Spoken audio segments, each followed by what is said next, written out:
নমস্কার। আমাদের তো মনে হয় এরপরে ওই ব্যক্তিটির জীবন সংশয়ের বিষয়টি নিয়ে অনেক বড়সড় প্রশ্নচিহ্ন থেকে যাচ্ছে। আশা করি এই খবরটি এতক্ষণে আপনারা প্রত্যেকেই জেনে গিয়েছেন। তাও একবার সংক্ষেপে এই খবরটি আপনাদেরকে কিছুটা বলছি। এই দিন সাপুরজিতে তৃণমূল বিধায়ক সোহম চক্রবর্তীর একটা শুটিং ছিল। তখন ওই এলাকাতে থাকা একটি রেস্তোরাঁ কর্মচারীদের সাথে তৃণমূল বিধায়ক সোহম চক্রবর্তীর নিরাপত্তা রক্ষীদের সাথে ঝামেলা তৈরি হয়।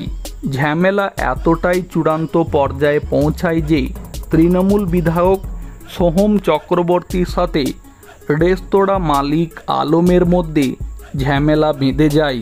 এরপরে তৃণমূল বিধায়ক সোহম চক্রবর্তী রেস্তোরাঁ মালিক আলমকে কষিয়ে চড় থাপ্পড় মারে।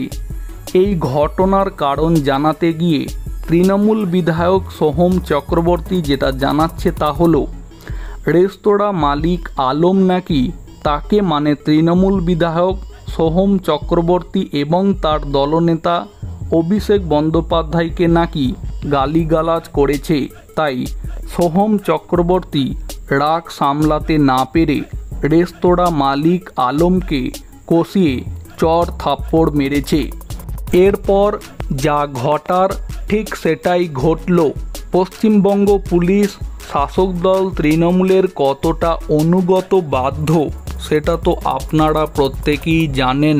যেখানে দুই পক্ষ অশান্তি ঝামেলা করল, যেখানে পরিষ্কারই দেখতে পাওয়া গেল নিজের হাতে নিজের আইন তুলে নিয়ে অভিনেতা তৃণমূল বিধায়ক সোহম চক্রবর্তী রেস্তোরাঁ মালিক আলমকে কষিয়ে থাপ্পড় মারল। সেখানে এই রকম একটা অন্যায় কাজ করার পরেও পুলিশ অভিনেতা তৃণমূল বিধায়ক সোহম চক্রবর্তীর বিরুদ্ধে কোনো পদক্ষেপ নিতে পারল না। অথচ এই ঘটনার পরে রেস্তোরাঁর কর্মচারীদেরকে সেখান থেকে গ্রেপ্তার করে থানায় নিয়ে যায় পুলিশ।